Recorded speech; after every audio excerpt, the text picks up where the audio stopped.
Hello दोस्तों, welcome to my YouTube channel. My name is Usama Husnain. दोस्तों, basically air university ने अपने ऑल कैंपसेस के जो से एडमिशन्स है वो ओपन कर दिए हैं। तो जैसा कि मैं पता है कि जो सी हमारे पास एयर यूनिवर्सिटी है वो एक हमारे पास federal chartered public sector university है। और इसने अपने तमाम जितने भी इनके कैंपसेस हैं इन्होंने अपने जो से एडमिशन्स है वो ओपन कर दिए अंडर ग्रेजुएट प्रोग्राम्स के लिए, मास्टर्स प्रोग्राम्स के लिए और पीएचडी प्रोग्राम्स के लिए। तो बेसिकली जो सी आज की ये वाली वीडियो है इसमें हम बेसिकली देखेंगे कि एडमिशन एडवर्टाइजमेंट देखेंगे इनकी कि एयर यूनिवर्सिटी ने कौन कौन से ऐसे प्रोग्राम्स ऑफर करवाए हैं अंडर ग्रेजुएट के लिए, मास्टर्स के लिए और पीएचडी के लिए। और साथ ही साथ हम इनका एलिजिबिलिटी क्राइटेरिया देखेंगे, एडमिशन टेस्ट देखेंगे, फीस स्ट्रक्चर्स देखेंगे और रिक्वायर्ड डॉक्यूमेंट्स देखेंगे कि जब आप लोग इनके लिए अप्लाई करेंगे एयर यूनिवर्सिटी में किसी भी कैंपस में तो कौन कौन से ऐसे जो से डॉक्यूमेंट्स है जो आप लोगों ने क्या करने हैं, सबमिट करवाने हैं। तो बस मेरी आपसे छोटी सी रिक्वेस्ट यही है कि आप लोगों ने क्या करना है, इस चैनल को लाजमी सब्सक्राइब करना है और इस वीडियो को भी लाजमी आपने क्या करना है, लास्ट तक देखना है। अगर तो वीडियो अच्छी लगे तो प्लीज़ चैनल को सब्सक्राइब भी कर दीजिएगा और अपने फ्रेंड्स के साथ भी शेयर कर देना। और अगर किसी बच्चे की किसी तरह की कोई भी क्यूरी है तो वो क्या करे, कमेंट सेक्शन में जाकर अपनी क्यूरी को पुट कर दे। मैं एज सोन एज पॉसिबल क्या करूंगा, उसको वहां पर रिप्लाई करूंगा। तो चलिए वीडियो को क्या करते हैं, हम आगे स्टार्ट करते हैं। तो सबसे पहले आपने क्या करना है, एयर यूनिवर्सिटी के आप लोगों ने पेज के ऊपर आना है। तो उसके लिए आपने क्या करना है, गूगल के ऊपर जाना है। तो आपने उधर लिखना है एयर यूनिवर्सिटी। जैसे आप एयर यूनिवर्सिटी लिखेंगे और इसको आप हिट करेंगे ना, लाइक सर्च करेंगे, तो आपके पास ये मल्टीपल लिंक्स क्या हो जाएंगे, ओपन हो जाएंगे। तो आपने क्या करना है, एयर यूनिवर्सिटी ये क्या कर देनी है, आपने इसको ओपन कर देना है। तो इसको जैसे ही आप ओपन करेंगे ना तो आप क्या कर लेंगे, एयर यूनिवर्सिटी का जो सा पेज है ना, ऑफिशियल पेज, आप उसके ऊपर आ जाएंगे। तो अब यहाँ पर देखिए, यहाँ पर लिखा हुआ है एडमिशन फॉल 2026। तो आपने क्या करना है, इसको सिंपली आपने क्या कर देना है, क्लिक कर देना है। जैसे आप इसको क्लिक करेंगे ना, लाइक मैं इसको क्या करता हूँ, न्यू पेज के ऊपर ओपन कर लेता हूँ। तो जैसे आप इसको क्लिक करेंगे ना, यहाँ पर यहाँ न्यू पेज इसका या न्यू टैब ओपन कर लेंगे तो यहाँ पर आपके पास ना मल्टीपल चीज़ें आ जाएंगी। तो बस हमने इन्हीं चीज़ों को देखना है। तो सबसे पहले हम देखते हैं कि एडमिशन एडवर्टाइजमेंट को क्या करते हैं, हम सबसे पहले देखते हैं। तो एडमिशन एडवर्टाइजमेंट को हम यहाँ पर क्लिक करते हैं। जैसे मैंने यहाँ पर एडमिशन एडवर्टाइजमेंट को क्लिक किया ना तो यहाँ पर देखें, ये इनके जितने भी जो उनसे प्रोग्राम्स जो उनसे फॉल 2026 के लिए जो ऑफर करवा रहे हैं ना, तो यहाँ पर उन्होंने क्या कर दिया, मुझे शो ऑफ करवा दिया। और ऑल कैंपसेस के लिए कि जितने भी इनके कैंपसेस हैं जहाँ पर ये अपने प्रोग्राम्स ऑफर करवा रहे हैं, जहाँ पर ये एडमिशन्स ओपन हो रहे हैं, तो ये सारे उन्होंने मुझे यहाँ पर क्या करवा दिए, शो करवा दिए। इसको मैं क्या करता हूँ, अगले पेज पर ओपन कर लेता हूँ। अब यहाँ से इसको हम क्या करते हैं, जूम कर लेते हैं, जूम कर लेते हैं ताकि आपको समझ लग सके। अब यहाँ पर देखिए, सबसे पहले जो इनका मेन कैंपस है वो है E9 है, कैंपस है जो आप लोगों के पास इस्लामाबाद में आता है। तो जो सा वहाँ पर जो से है वो अंडर ग्रेजुएट प्रोग्राम्स, अगर मॉर्निंग में देखें तो मॉर्निंग में कौन से ये प्रोग्राम्स जो से है वो अंडर ग्रेजुएट को ऑफर करवा रहे हैं। तो सबसे पहले हमारे पास आता है कंप्यूटर इंजीनियरिंग आता है। फिर उसके बाद हमारे पास इलेक्ट्रिकल इंजीनियरिंग आता है। अब इसमें भी इसकी क्या मल्टीपल पार्ट्स हैं, लाइक कि आप इलेक्ट्रिकल इंजीनियरिंग में मल्टीपल सेक्शंस में क्या कर सकते हैं, जा सकते हैं। जैसा कि आप स्पेशलाइजेशन इलेक्ट्रॉनिक्स, पावर है, टेलीकॉम में जा सकते हैं। फिर उसके बाद यहाँ तो आप इलेक्ट्रिकल व्हीकल में क्या कर सकते हैं, इनरोल हो सकते हैं। ये दो ऑप्शंस क्या कर सकते हैं, आप इलेक्ट्रिकल इंजीनियरिंग में सिलेक्ट कर सकते हैं। अब उसके बाद आपके पास आता है सॉफ्टवेयर इंजीनियरिंग आता है। ये आता है आपके पास पीईसी एक्रीडेटेड प्रोग्राम, लाइक कि ये पाकिस्तान इंजीनियरिंग काउंसिल से क्या एक्रीडेट है। इसका क्या मतलब है कि ये जो सा सॉफ्टवेयर इंजीनियरिंग है ना, ये आपके पास एक इंजीनियरिंग प्रोग्राम है, ना कि आपके पास कंप्यूटिंग प्रोग्राम है। तो ये बेसिकली यहाँ पर सॉफ्टवेयर इंजीनियरिंग का मतलब ये है कि ये सॉफ्टवेयर इंजीनियरिंग का क्या, ये आपके पास एक प्रोग्राम है। उसके बाद आपके पास आता है बायोमेडिकल इंजीनियरिंग आता है, फिर आपके पास मैकेनिकल इंजीनियरिंग आता है, फिर इसके पास आपके पास मैकाट्रॉनिक्स इंजीनियरिंग आता है, फिर आपके पास आर्टिफिशियल इंटेलिजेंस का आपके पास एक प्रोग्राम ये ऑफर करवा रहे हैं। उसके बाद बायो इन्फॉर्मेटिक्स आता है। उसके बाद आपके पास कंप्यूटर गेम्स डेवलपमेंट आती है।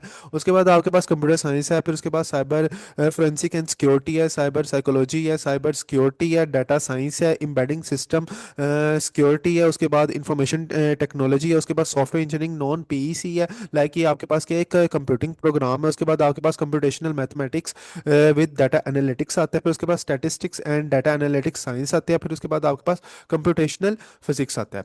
अब इसी तरह जो सा ये लोग एमएस के लिए जो से प्रोग्राम ऑफर करवा रहे हैं, ये सारे के सारे क्या हैं, ये एमएस के प्रोग्राम है, जिसमें आप लोगों के पास अगर मैं मेन बताऊं, डाटा साइंस है, आर्टिफिशियल इंटेलिजेंस है, कंप्यूटर साइंस है, कंप्यूटर नेटवर्क्स है, साइबर सिक्योरिटी है, क्रिप्टो, ये आपके पास डिजिटल फोरेंसिक्स है, यहाँ पर आपके पास क्रिप्टोलॉजी है, आपके पास कंप्यूटर इंजीनियरिंग है। ये सारे के सारे आपके पास मास्टर्स के प्रोग्राम्स ये ऑफर करवा रहे हैं। उसके बाद ये आपके सारे के सारे ये पीएचडी के प्रोग्राम्स हैं, जिसमें आपके पास कंप्यूटर साइंस आ रहा है, डाटा साइंस आ रहा है, आर्टिफिशियल इंटेलिजेंस आ रहा है, सॉफ्टवेयर इंजीनियरिंग आ रही है, साइबर सिक्योरिटी आ रही है, और इसी तरह आपके पास ये मल्टीपल्स के आ रहे हैं, आपके पास पीएचडी के प्रोग्राम्स आ रहे हैं। अब ये वो जो से अभी मैंने यहाँ पर आपको ये जो से प्रोग्राम्स बताए थे ना, ये बेसिकली अंडर ग्रेजुएट प्रोग्राम्स है जो मॉर्निंग में क्या हो रहे हैं, ऑफर हो रहे हैं। अब इसी तरह जो से है ना, वो इवनिंग में भी ये लोग अपने जो से प्रोग्राम्स हैं वो ऑफर करवा रहे हैं अंडर अंडर ग्रेजुएट के लिए भी और मास्टर वीकेंड्स के लिए भी करवा रहे हैं। और एसोसिएट डिग्री प्रोग्राम्स जो 2 इयर्स होती है ना जो प्रोग्राम्स, तो उसके जो उनसे इवनिंग है ना, ये उसके भी क्या करवा रहे हैं, प्रोग्राम्स ऑफर करवा रहे हैं। अब जो उनसे अंडर ग्रेजुएट इवनिंग प्रोग्राम्स है ना, उसमें आपके पास cyber security, data science, software engineering, computer science और आर्टिफिशियल इंटेलिजेंस है। एमएस जो उनका वीकेंड प्रोग्राम है, ये बेसिकली एमएस आपका इवनिंग प्रोग्राम है, ठीक है। और ये जो उनसे आपके पास एमएस वीकेंड प्रोग्राम है, इसमें आपके पास दो ही प्रोग्राम्स ही ऑफर करवा रहे हैं, जिसमें आपके पास कंप्यूटर साइंस है और साइबर सिक्योरिटी। और एसोसिएट है डिग्री प्रोग्राम जो उनसी 2 ईयर की है, वो इवनिंग में जो करवा रहे हैं वो आपके पास कंप्यूटर साइंस करवा रहे हैं। तो ये बेसिकली आपके पास जो ये इतने प्रोग्राम्स हैं अंडर ग्रेजुएट के लिए, मास्टर्स के लिए और पीएचडी के लिए, ये बेसिकली किसके लिए हैं, आपके पास E9 कैंपस इस्लामाबाद के लिए। अब इसी तरह आपके पास H11 कैंपस है जो इस्लामाबाद में एक इसका क्या है, कैंपस है। तो मेन कैंपस तो इनका E9 ही है जो मेन कैंपस इस्लामाबाद में कंसिडर किया जाता है। तो ये एक इसका क्या है, इस्लामाबाद में भी एक क्या इसका कैंपस है, सब कैंपस है। तो जो सा ये जो सा H11 कैंपस है ना इस्लामाबाद में, जो ये अंडर ग्रेजुएट मॉर्निंग में जो उनसे प्रोग्राम ऑफर करवा रहे हैं, उसमें आपके पास बीबीए आ रहा है, अकाउंटिंग एंड फाइनेंस आ रहा है, एविएशन मैनेजमेंट आ रहा है, बिजनेस एनालिटिक्स आ रहा है, बिजनेस एंड इंफॉर्मेशन से टेक्नोलॉजी आ रही है, फाइनेंशियल टेक्नोलॉजीज आ रही है, हेल्थ केयर मैनेजमेंट आ रहा है, टूरिज्म एंड हॉस्पिटैलिटी मैनेजमेंट आ रहा है, बीएड आईटी आ रहा है, एजुकेशन आ रहा है, इंग्लिश आ रही है, साइकोलॉजी आ रही है। उसी तरह आपके पास कम्युनिकेशन एंड मीडिया स्टडीज़ आ रही है, सिक्योरिटी स्टडीज़ आ रही है, इंटरनेशनल रिलेशंस आ रहे हैं आपके पास, स्ट्रेटेजिक स्टडीज़ आपके क्या पास क्या हो रहे हैं, ऑफर हो रहे हैं। ये बेसिकली आपके पास क्या अंडर ग्रेजुएट प्रोग्राम है। इसी तरह एमबीए, एमएस, एमफिल प्रोग्राम्स ये इन्होंने 2 ईयर और 1.5 ईयर्स के मुताबिक इन्होंने यहाँ पर ऑफर करवाए हैं, जिसमें आपके पास एजुकेशन आ रहा है, लिंग्विस्टिक्स आ रहा है, और इसी तरह ये मल्टीपल लिटरेचर आ रहा है आपके पास, क्लिनिकल साइकोलॉजी आ रही है, और इसी तरह ये क्या है, मल्टीपल्स ये प्रोग्राम्स ऑफर करवा रहे हैं। अब इसी तरह जो सा अंडर ग्रेजुएट प्रोग्राम्स हैं वो इवनिंग्स वाले, वो देख लेते हैं कि एच जो सा हमारे पास है, एच हमारे पास 11 है कैंपस, उसमें कौन से इवनिंग में कौन से ये करवा रहे हैं शो। तो उसमें बीबीए ऑनर्स करवा रहे हैं, बीबीए अकाउंटिंग एंड फाइनेंस करा रहे हैं, एविएशन मैनेजमेंट करवा रहे हैं, फाइनेंशियल टेक्नोलॉजीज करवा रही है, हेल्थ केयर मैनेजमेंट करवा रहे हैं, टूरिज्म एंड हॉस्पिटैलिटी मैनेजमेंट हो रही है। और इसी तरह यहाँ पर वीकेंड्स प्रोग्राम है, और ये पीएचडी के भी क्या हो रहे हैं, प्रोग्राम्स ये ऑफर करवा रहे हैं। अब इसी तरह कमरा कैंपस की अगर पास करें तो उसमें जो उनसे अंडर ग्रेजुएट प्रोग्राम्स के लिए जो उनसे ऑफर करवा रहे हैं ना, तो उसमें हमारे पास आता है इलेक्ट्रिकल इंजीनियरिंग, आता है कंप्यूटर इंजीनियरिंग, पीसी आ रहा है कि लाइक ये का आपके पास इलेक्ट्रिकल इंजीनियरिंग का एक ये कोर्स है। उसी तरह मैकेनिकल इंजीनियरिंग आ रहा है, कंप्यूटर साइंस आ रहा है, साइबर सिक्योरिटी आ रही है, डाटा साइंस आ रही है, आर्टिफिशियल इंटेलिजेंस आ रही है, सॉफ्टवेयर इंजीनियरिंग आ रही है। ये आपके पास कंप्यूटिंग फील्ड की तरफ से है, बीबीए ऑनर्स है, एविएशन मैनेजमेंट है, फाइनेंशियल टेक्नोलॉजी है, बिजनेस एनालिटिक्स है, बिजनेस इंफॉर्मेशन एंड टेक्नोलॉजी है। इसी तरह एमएस प्रोग्राम्स के लिए ये सारे के सारे प्रोग्राम्स उनसे वो एमएस के हैं, कंप्यूटर साइंस है, इलेक्ट्रिकल इंजीनियरिंग है, मैकेनिकल इंजीनियरिंग है और मैनेजमेंट साइंस है। और इसी तरह एवियोनिक इंजीनियरिंग है और एरोस्पेस इंजीनियरिंग भी आपके पास, ठीक है। ये इसी तरह पीएचडी के लिए जो इसमें ऑफर करवा रहे हैं, इलेक्ट्रिकल इंजीनियरिंग करवा रहे हैं, कंप्यूटर साइंस करवा रहे हैं और मैकेनिकल इंजीनियरिंग करवा रहे हैं। अब इसी तरह जो सा मुल्तान कैंपस है, उसमें अगर अंडर ग्रेजुएट प्रोग्राम्स की बात करें तो आर्टिफिशियल इंटेलिजेंस है, एविएशन मैनेजमेंट है, साइकोलॉजी है आपके पास, कंप्यूटर साइंस है, साइबर सिक्योरिटी है, डाटा साइंस है, सॉफ्टवेयर इंजीनियरिंग नॉन पीईसी है, बीबीए ऑनर्स है आपके पास, फाइनेंशियल टेक्नोलॉजी है, अकाउंटिंग्स एंड फाइनेंस है, बिजनेस एनालिटिक्स है, बिजनेस एंड इंफॉर्मेशन टेक्नोलॉजी है, इंग्लिश है। और इसी तरह यहाँ पर आप लोगों के पास जो है वो इंफॉर्मेशन है, रिलेशंस है, कंप्यूटेशनल मैथमेटिक्स है, विद डाटा एनालिटिक्स है, statistics and data analytics science है। और इसी तरह एमबी और एमएस के जो उनसे ये प्रोग्राम्स हैं जो ऑफर करवाए जा रहे हैं। और इसी तरह ये पीएचडी के लिए की जो उनसे प्रोग्राम्स है वो जो मुल्तान में ऑफर करवाए जा रहे हैं, उसमें कंप्यूटर साइंस है, मैनेजमेंट साइंस है, मैथमेटिक्स है। अब उसी तरह खारिया कैंपस जोन से अगर उसकी बात करें तो अंडर ग्रेजुएट में बीबीए ऑनर्स है आपके पास, अकाउंटिंग एंड फाइनेंस है, कंप्यूटर साइंस है, साइबर सिक्योरिटी आपके पास, सॉफ्टवेयर इंजीनियरिंग है, नॉन पीईसी है, और इसी तरह डाटा साइंस है, इंफॉर्मेशन टेक्नोलॉजी है, एविएशन मैनेजमेंट है, बिजनेस एंड इंफॉर्मेशन टेक्नोलॉजी है, साइकोलॉजी है, इंग्लिश है और आर्टिफिशियल इंटेलिजेंस है। इसी तरह एमएस प्रोग्राम्स में कंप्यूटर साइंस है जो वीकेंड्स में करवाया जा रहा है, मैनेजमेंट साइंस है वो वीकेंड्स में करवाया जा रहा है। अब इसी तरह कराची कैंपस की अगर बात करें तो उसमें अंडर ग्रेजुएट प्रोग्राम्स में आपके पास आती हैं कंप्यूटर साइंस आती है, साइबर सिक्योरिटी आती है, आर्टिफिशियल इंटेलिजेंस आती है, डाटा साइंस आती है, बीबी आती है, अकाउंटिंग एंड फाइनेंस आती है आपके पास, एविएशन मैनेजमेंट आती है, फाइनेंशियल टेक्नोलॉजी आती है, इंग्लिश आती है, साइकोलॉजी आती है आपके पास, इंटरनेशनल रिलेशंस आती हैं, एवोनिक्स आपके पास इंजीनियरिंग आ रही है, यहाँ पर आपके पास मैकेनिकल इंजीनियरिंग आ रही है, सॉफ्टवेयर इंजीनियरिंग आ रही है और इलेक्ट्रिकल इंजीनियरिंग क्या हो रही है, ऑफर करवा रहे हैं।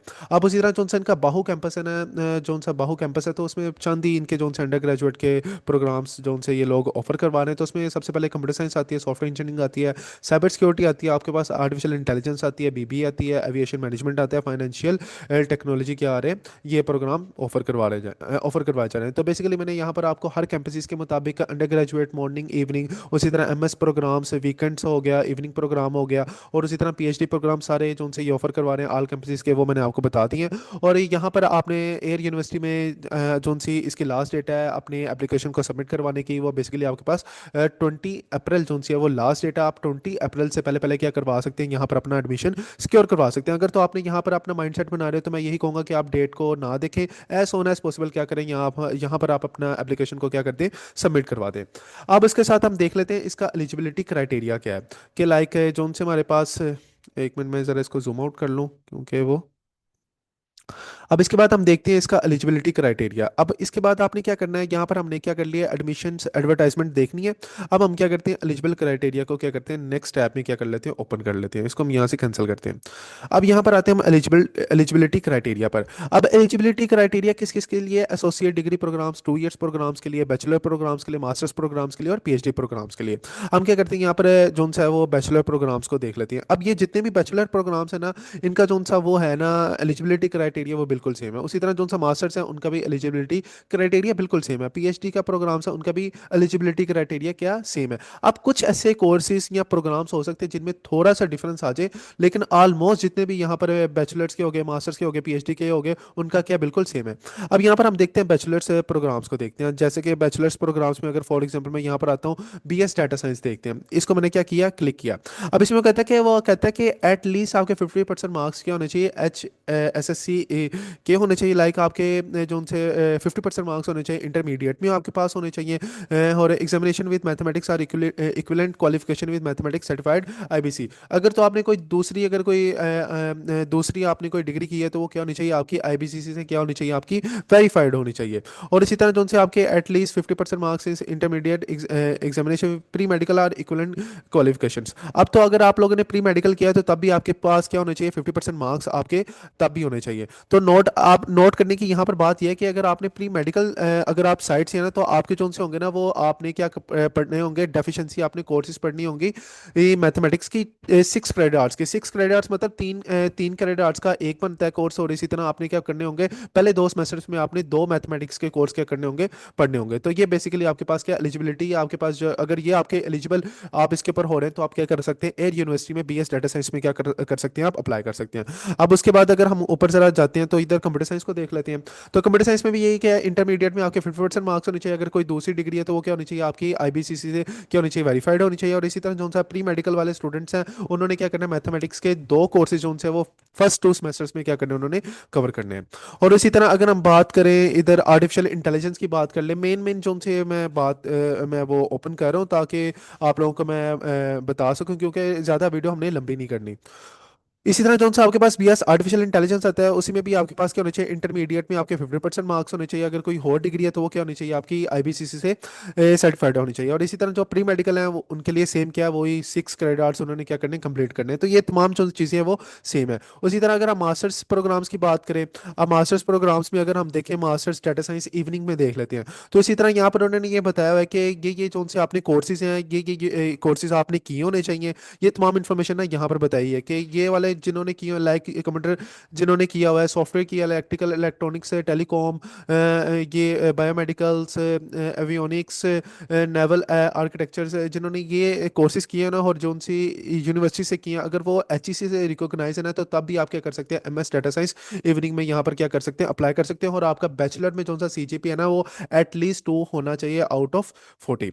इसी तरह यहाँ पर उन्होंने टेस्ट की डिटेल्स दी है कि आप ये टेस्ट जो से है वो यहाँ पर आप अप्लाई कर सकते हैं। इन टेस्ट की बेस पर आप यहाँ पर क्या कर सकते हैं, एडमिशन ले सकते हैं। और इसी तरह जो सा इनका फार्मूला है वो 50% टर्मिनल डिग्री वेटेज और इनका जो सा 50% है वो टेस्ट की वेटेज है। तो ये इनका जो सा है वो एमएस का क्राइटेरिया, एलिजिबिलिटी क्राइटेरिया। अगर तो आप इनके ऊपर पूरा उतरते हैं तो आप क्या कर सकते हैं, आप MS data science air university में अपना एडमिशन सिक्योर करवा सकते हैं।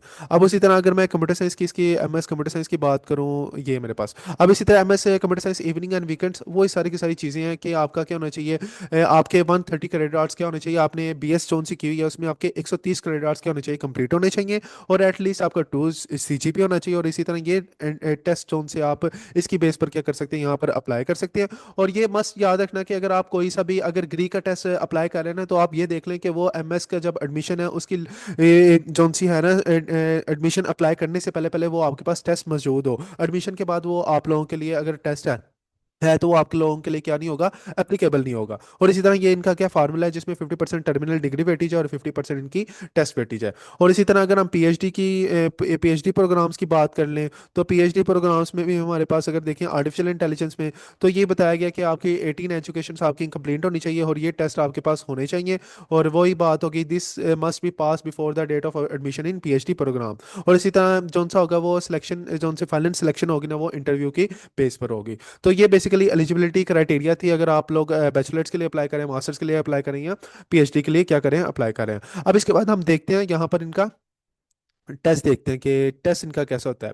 तो इसको मैं यहाँ पर क्लिक करके इसको भी मैं न्यू टैब के ऊपर ओपन कर लेता हूँ। अब हम आते हैं इनके टेस्ट के पास आते हैं। अब जो सा एयर यूनिवर्सिटी का टेस्ट होता है ना, वो सीबीटी होता है, इसका मतलब है कंप्यूटर बेस इनका टेस्ट होता है। जो सी इसकी कंपोजिशन है, लाइक इसकी वेटेज क्या है, वो देख लेते हैं।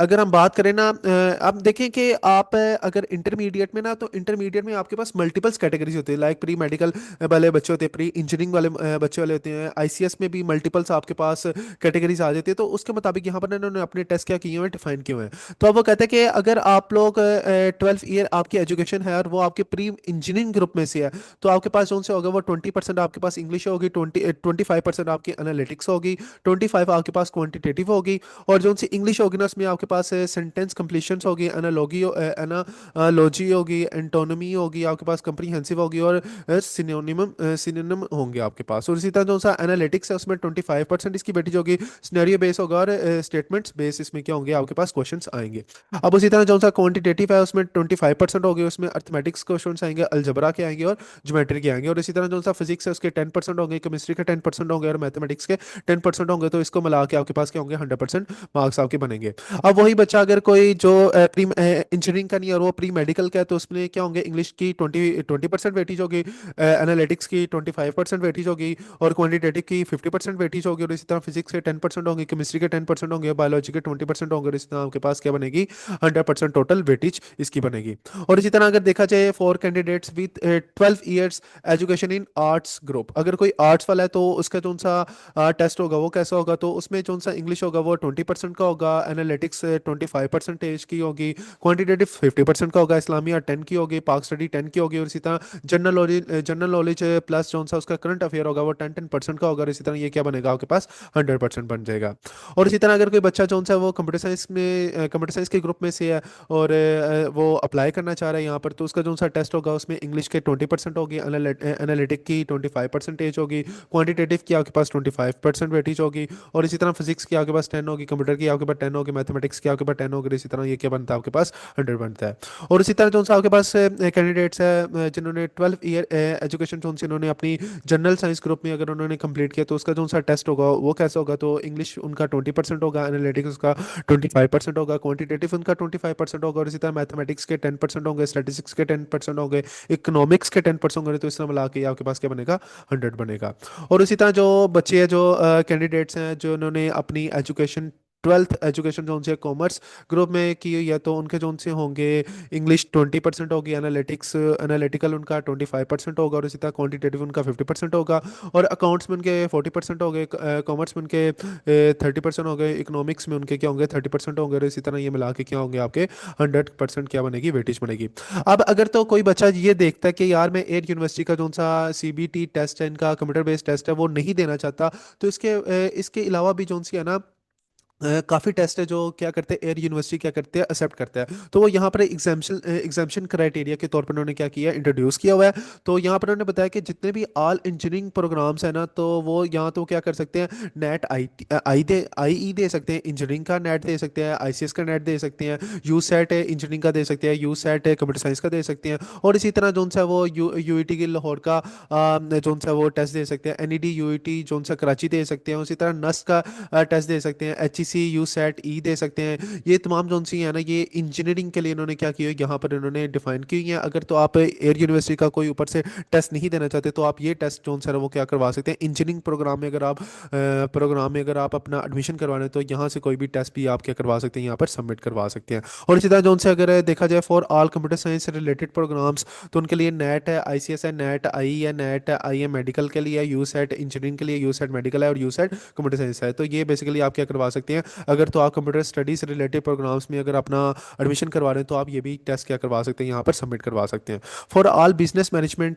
स्टडी से रिलेटेड प्रोग्राम्स, उसी के लिए जो सा है वो आप सेट का भी टेस्ट दे सकते हैं, लेकिन उसमें आपके पास 1100 नंबर एटलीस्ट आपके पास होने चाहिए। या तो आप नेट और यू सेट के जितने भी टाइप्स के टेस्ट हैं उनमें से आप एक क्या करवा सकते हैं, टेस्ट सबमिट करवा सकते हैं। उसी तरह अगर कोई बच्चा बी एस फिजिक्स में अप्लाई कर रहा है तो वो या तो वो नेट आई सी एस दे सकते हैं, नेट मेडिकल दे सकते हैं, नेट इंजीनियरिंग दे सकता है, यू सेट इंजीनियरिंग दे सकता है, यू सेट इस कंप्यूटर साइंस दे सकता है, और यू सेट वो क्या दे सकता है, मेडिकल दे सकता है। और इसी तरह अगर मैथमेटिक्स है तो मैथमेटिक्स वाले ये चीज़ें अपनी प्रोवाइड करवा सकते हैं, अगर वो एयर यूनिवर्सिटी का क्या नहीं देना चाहते, टेस्ट नहीं देना चाहते। अब यहाँ पर देखते हैं इनका जो सा एलिजिबिलिटी क्राइटेरिया, लाइक इनका जो सा फॉर्मुलेशन है ना, जो सा एलिजिबिलिटी क्राइटेरिया जो सा कैलकुलेट करने की, लाइक एग्रीगेट कैलकुलेट करने की, वो देख लेते हैं। अगर तो हम इंजीनियरिंग प्रोग्राम्स की अगर बात करें ना तो मैट्रिक में आपके 10% कंसिडर किए जाते हैं, इंटरमीडिएट के आपके 50% कंसिडर किए जाते हैं, और जो सा एंटी टेस्ट होता है उसके 40% क्या करते हैं, ये कंसिडर करते हैं। और इसी तरह आपके पास क्या बनते हैं, 100 टोटल बनते हैं, और इसी से आपका क्या होता है, एग्रीगेट कैलकुलेट होता है। और नॉन इंजीनियरिंग प्रोग्राम्स की अगर बात करें तो उसमें जो सा आता है 50% आपके पास आता है आपका मैट्रिक के आते हैं, 35% आपके पास इंटरमीडिएट के आते हैं, और 50% जो होते हैं वो आपके एंटी टेस्ट होते हैं। और इसी तरह ये आपके पास क्या बनते हैं, 100 टोटल वेटेज बनती है, जिसकी वजह बेस पर आपका क्या होता है, एग्रीगेट कैलकुलेट होता है। और इसी तरह ये एम फिल क्या है, जिसमें जितनी भी आपकी प्रीवियस डिग्रीज हैं वो आपके पास 50% कंसिडर की जाती है, और एंट्री टेस्ट जो होता है वो आपके पास 50% कंसिडर किया जाता है। और इसी तरह ये आपका पास क्या बनता है, 100% इसकी वेटेज बनती है। जो उनसे पीएचडी है वो उनका यहाँ पर लिखा है एनटीएस गैट सब्जेक्ट टेस्ट होता है, जिसमें एटलीस्ट उन्होंने क्या करने होते हैं, 60% सिक्योर करना होता है। और जो उनसे इनकी फाइनल जो उनसे सिलेक्शन होती है वो क्या होती है, इंटरव्यू की बेस पर होती है। और इसी तरह जो उनसे एम एस या एमबीए वाले स्टूडेंट्स अगर अप्लाई करें तो वो क्या कर सकते हैं, एनटीएस गैट जनरल दे सकते हैं, या एचईसी का जो सा हेड टेस्ट होता है ना वो क्या दे सकते हैं, वो भी ये दे सकते हैं रेलिवेंट कैटेगरी के मुताबिक। और उसमें भी उनके पास क्या होना चाहिए, 50% उनका क्या होना चाहिए, स्कोर होना चाहिए। तो ये बेसिकली आप लोगों के पास था, एडमिशन टेस्ट था। तो इसके बाद अब हम देखते हैं कि बेसिकली ये जो उनसे एयर यूनिवर्सिटी है, यहाँ पर फीस स्ट्रक्चर क्या है, अगर आप किसी भी प्रोग्राम में क्या करते हैं, यहाँ पर अप्लाई करते हैं। तो यहाँ पर इसको हम क्या करते हैं, न्यू टैब पर ओपन कर लेते हैं इसको, यहाँ पर आते हैं। अब यहाँ पर देखिए, यहाँ पर लिखा है faculty of computing and artificial intelligence. अब इसका क्या मतलब है, कि जो बच्चे कंप्यूटिंग एंड आर्टिफिशियल इंटेलिजेंस में अप्लाई करना चाह रहे हैं ना, तो ये यहाँ पर उसकी डिग्री प्रोग्राम्स डिफाइन किए हुए हैं। और यहाँ पर ना उन्होंने बताया कि tuition fee to be charge पर क्रेडिट आवर्स, कि एक क्रेडिट आवर्स आपका क्या होगा, 6,000 का एक क्रेडिट आवर्स है। इसका क्या मतलब है कि आप फर्स्ट सेमेस्टर्स में कितने क्रेडिट आवर्स पढ़े हैं, 18 पढ़े हैं, तो 18 को आप 6,000 6,000 से क्या देंगे, मल्टीप्लाई करेंगे, तो आपके पास जो सी ट्यूशन फीस बनती है ना फर्स्ट सेमेस्टर की, वो बनती है 1,08,000 क्या बनती है आपके पास, ट्यूशन फीस बनती है। और ये किसके लिए बनती है, associate degree programmes computer science. अगर आप computer science associate degree programme कर रहे हैं तो वहाँ पर आपके पास एक क्रेडिट आवर्स आपका 6,000 का है, और उसमें जो से पहले सेमेस्टर की जो से आपके कोर्सेज पढ़ने हैं उसमें जो से टोटल क्रेडिट आवर्स होंगे वो 18 होंगे, और उसमें आपकी इतनी फीस होगी। और इसी तरह अगर हम बी एस डाटा साइंस की बात करें तो इसमें जो सा इसका जो सा क्रेडिट आवर्स है, एक क्रेडिट आवर्स वो आपका बनता है 8,500 का। तो पहले सेमेस्टर में आप 15 क्रेडिट आवर्स पढ़ेंगे, तो 8,500 अगर आप 15 से मल्टीप्लाई करेंगे तो आपके पास क्या बनेगा, 1,27,500 क्या बनेगा, आपके पहले सेमेस्टर की फीस बनेगी। इसी तरह आपने अपने मुताबिक डिग्री के मुताबिक क्या करना है, देख लेना है। अब इसी तरह अगर नेशनल साइबर सिक्योरिटी एकेडमिक है तो इसमें क्या आ रहा है आपके पास, बी एस साइबर सिक्योरिटी आ रहा है, B S cyber forensic and security आ रहा है, बी एस साइबर साइकोलॉजी आ रहा है, और ये मल्टीपल्स आपके पास क्या आ रहे हैं, प्रोग्राम्स आ रहे हैं। अब इसमें जो सा है वो आपके पास जो सा एक क्रेडिट आवर्स है, अगर बी एस सिक्योरिटी की मैं बात करूँ उसमें जो सा एक क्रेडिट आवर्स है वो आपके पास 8,500 का। तो पहले सेमेस्टर में आपने क्या करना है, 18 क्रेडिट आवर्स पढ़ने हैं, तो उसकी टोटल फीस क्या होगी आपके पास, 1,53,000 होगी। और इसी तरह अगर आप B S embedding system security की बात करें तो इसमें जो सा पहला क्रेडिट आवर्स कितने का है, एक क्रेडिट आवर्स कितने का है, 8,500 का। तो पहले सेमेस्टर में आपने 15 क्रेडिट आवर्स पढ़नी है, तो टोटल एक सेमेस्टर की फीस क्या होगी, 1,27,500 आपके पास क्या होगी, फीस होगी। इसी तरह आपने दूसरे भी क्या करने, चेक कर लेने हैं। इसी तरह ये फैकल्टी ऑफ इंजीनियरिंग है, ये इंजीनियरिंग के सारे प्रोग्राम्स है। उसी तरह ये फैकल्टी ऑफ एडमिनिस्ट्रेटिव साइंस है, ये उनके हैं।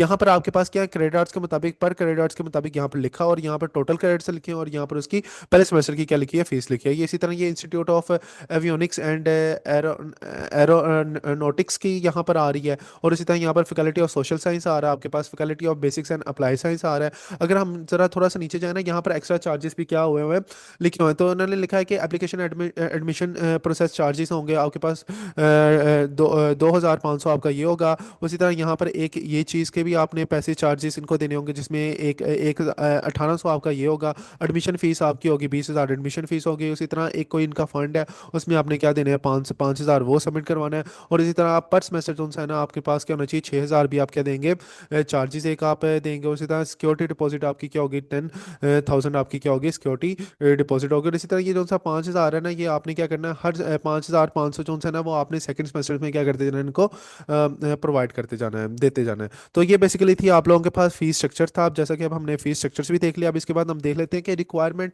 डॉक्यूमेंट्स क्या है, कि जब आप एयर यूनिवर्सिटी में अपना एडमिशन अप्लाई करेंगे तो वहाँ पर जो से डॉक्यूमेंट्स हैं मास्टर्स लेवल के लिए, ग्रेजुएट लेवल्स के लिए, अंडर ग्रेजुएट प्रोग्राम्स के लिए या पीएचडी के लिए कौन कौन से हैं। अगर हम इसमें देखें ना, बैचलर प्रोग्राम्स के लिए, अगर आप बैचलर प्रोग्राम्स के लिए अगर आप अप्लाई करें तो उसके लिए जो से आप लोगों के पास डॉक्यूमेंट्स होने चाहिए, वो ये होने चाहिए कि अटेस्टेड कॉपी होनी चाहिए आपकी इंटरमीडिएट मैट्रिक की होनी चाहिए। अटेस्टेड कॉपी आपके पास जो से होनी चाहिए वो आपके पास इंटरमीडिएट की होनी चाहिए। Equivalency certificate for inter board, अगर आपने कोई दूसरा किया हुआ तो आपका क्या होना चाहिए, वो बोर्ड से आपके पास क्या होना चाहिए, उसके सर्टिफाइड होना चाहिए। तो इसी तरह 3 फ्रेश पासपोर्ट साइज आपके पास क्या होनी चाहिए, आपके पिक्चर्स होनी चाहिए with name and admit card number on the back. जो सा आप पिक्चर्स लेंगे वो आपने विद नेम लेनी है, उसके जो सी बैक साइड होगी उसके पीछे आपने अपना नाम लिख देना और एडमिट कार्ड नंबर भी लिख देना है। उसी तरह जो सा आपका सीएनएसी नंबर है या बे फॉर्म, अगर सीएनएसी है तो आप बे फॉर्म के बेस पर भी इनको क्या करवा सकते हैं, वो सबमिट करवा सकते हैं। ये सारे के सारे 18वें स्केल के जो से ऑफिसर हैं उससे क्या होने चाहिए, टेस्टेड होने चाहिए। और इसी तरह tested copy of domicile certificate आपके पास क्या होना चाहिए। ये जो से डॉक्यूमेंट्स हैं ये आपके पास क्या बैचलर्स के लिए, और ये आपने जो से ना क्लासेस स्टार्ट होने से पहले पहले पहले यहाँ पर क्या करनी है, सबमिट करवानी है। उसी तरह ये मास्टर प्रोग्राम के लिए देखें तो अटेस्टेड आपके पास होनी चाहिए, मैट्रिक की होनी चाहिए, अटेस्टेड आपके पास इंटरमीडिएट की होनी चाहिए, बैचलर की डिग्री होनी चाहिए और उसकी ट्रांसक्रिप्ट होनी चाहिए। और इसी तरह ये जो सा आपके पास 3 फ्रेश पासपोर्ट साइज आपकी होनी चाहिए। उसी तरह पीछे आपने नाम लिख देना है। और आपके पास अटेस्टेड कॉपी ऑफ एनआईसी होनी चाहिए। और इसी तरह ये जो से है वो आपके पास है PEC registered certification along with application for MS engineering. जो लोग इंजीनियरिंग के लिए अप्लाई करें तो उन्होंने क्या करना है, PEC registered certificate certificate certificate भी क्या करवाना, उन्होंने सबमिट करवाना। और इसी तरह जो सा डोमिसाइल सर्टिफिकेट है उनका भी वो क्या होना चाहिए, टेस्टेड होना चाहिए। और ये भी सारे डॉक्यूमेंट्स उनसे ना वो मास्टर्स की क्लासेस स्टार्ट होने से पहले आपने क्या करवाना है, यहाँ पर सबमिट करवाना है। उसी तरह यहाँ पर पीएचडी के लिए देखें तो वही सारी इन्फॉर्मेशन है, सिर्फ इसमें ये चीज़ ऐड कर सकते हैं कि आपने यहाँ पर मास्टर्स की भी आपने डिग्री और ट्रांसक्रिप्ट सबमिट करवाना है। बाकी जो सी चीज़ें वो बिल्कुल सेम ही है। तो बेसिकली जो से मेरी आज की वीडियो थी वो यहाँ तक थी, जिसमें मैंने आप लोगों को बताना था एज यूनिवर्सिटी के एडमिशन एडवर्टाइजमेंट, जिसमें under graduate masters levels PhD कौन कौन से किन किन कैंपसेस में और कौन कौन से प्रोग्राम्स ही ऑफर करवा रहे हैं। उसके बाद एलिजिबिलिटी क्राइटेरिया मैंने आपको बताना था, एडमिशन टेस्ट के बारे में बताना था, फीस स्ट्रक्चर बताना था, और रिक्वायर्ड डॉक्यूमेंट्स आप लोगों के साथ मैंने क्या करने थे, शेयर करने थे। तो इंशाल्लाह ताला अपकमिंग वीडियोस में हम देखेंगे कि कैसे आप एयर यूनिवर्सिटी में ऑनलाइन इनके पोर्टल के ऊपर से आप कैसे अपनी अपनी जो सी है वो एप्लीकेशन को यहाँ पर सबमिट करवा सकते हैं। तो बस मेरी छोटी सी रिक्वेस्ट आपसे यही है कि अगर आप लोगों को ये वीडियो मेरी अच्छी लगी है तो आप मेरे चैनल को प्लीज़ लाजमी सब्सक्राइब करें, वीडियो को लाजमी लाइक करें, अपने फ्रेंड्स के साथ शेयर करें। अगर किसी बच्चे की किसी तरह की कोई भी क्वेरी है तो वो क्या करें, कमेंट सेक्शन में जाके अपनी क्वेरी को पुट कर दे। मैं सोना एज पॉसिबल क्या करूँगा, उसको वहाँ पर रिप्लाई करूँगा। तो इंशाल्लाह ताला मिलते हैं हम अपनी नेक्स्ट वीडियो में। खुदा हाफिज़।